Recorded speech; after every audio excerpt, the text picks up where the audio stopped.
दोस्तों, आपने Harry Potter का नाम तो जरूर सुना होगा, दुनिया की सबसे मशहूर किताबों और फिल्मों में से एक। लेकिन क्या आप जानते हैं इसके पीछे की लेखिका J.K. रोलिंग कभी इतनी गरीब थी कि उनके पास खाने तक के पैसे नहीं हुआ करते थे। J.K. रोलिंग इंग्लैंड की रहने वाली थी। बचपन से उन्हें कहानियां लिखने का बहुत शौक था, लेकिन उनकी जिंदगी बहुत आसान नहीं थी। J.K. रोलिंग जब बड़ी हो रही थी तब उनकी माँ का देहांत हो गया। J.K. रोलिंग की शादी भी असफल साबित हुई।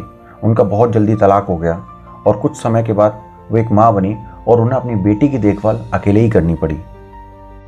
इस दौरान J.K. रोलिंग की नौकरी भी छूट गई। उनके पास कोई नौकरी नहीं बची थी और उन्हें सरकारी मदद पर अपना गुजारा भत्ता चलाना पड़ा। J.K. रोलिंग अपनी छोटी सी बच्ची को लेकर कैफे में बैठती और पुराने कागजों पर कुछ कहानियां लिखती थी। बहुत बार ऐसा होता, लोग उनके पास से गुजरते और उन्हें संदेह भरी निगाहों से देखते।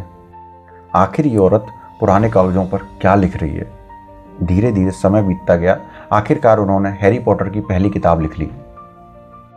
लेकिन सोचिए, जब उन्होंने ये किताब पब्लिशर्स को भेजी तो 12 पब्लिकेशन हाउस ने इस किताब को पूरी तरह से रिजेक्ट कर दिया और बोला, इस बच्चों की कहानी को कोई भी पसंद नहीं करेगा, इसलिए हम इस किताब को पब्लिश नहीं कर सकते, क्योंकि हम कभी घाटे का सौदा नहीं करते और आपकी कहानियों में इतना दम नहीं है कि लोग इन्हें पसंद करें।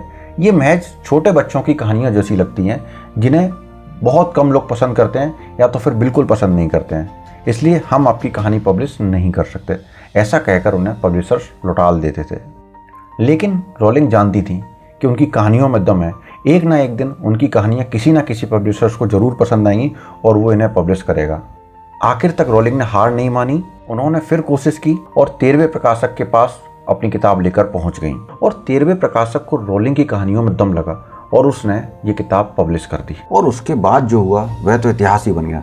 हैरी पॉटर सीरीज की दुनिया भर में करोड़ों प्रतियां बिकी, दर्जनों भाषाओं में अनुवाद हुआ और फिल्में भी बनी और J.K. रोलिंग पहली ऐसी लेखिका बनी जो बिलियनियर बन गई। दोस्तों, J.K. रोलिंग की कहानी हमें सिखाती है, हालात कितने भी बुरे क्यों ना हो, सपनों से कभी समझौता मत करो। रिजेक्शन का डर सबके अंदर होता है। रिजेक्शन का मतलब ये नहीं है कि आप में टैलेंट नहीं है, बल्कि आपको सही समय का इंतजार करना है। और अगर आप डटे रहते हैं तो एक दिन यही दुनिया आपको सलाम करेगी। आप भी लगे रहो, रुके रहो और तब तक हार मत मानो जब तक आप जीत ना जाओ।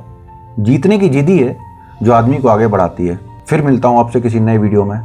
तब तक के लिए बहुत बहुत नमस्कार।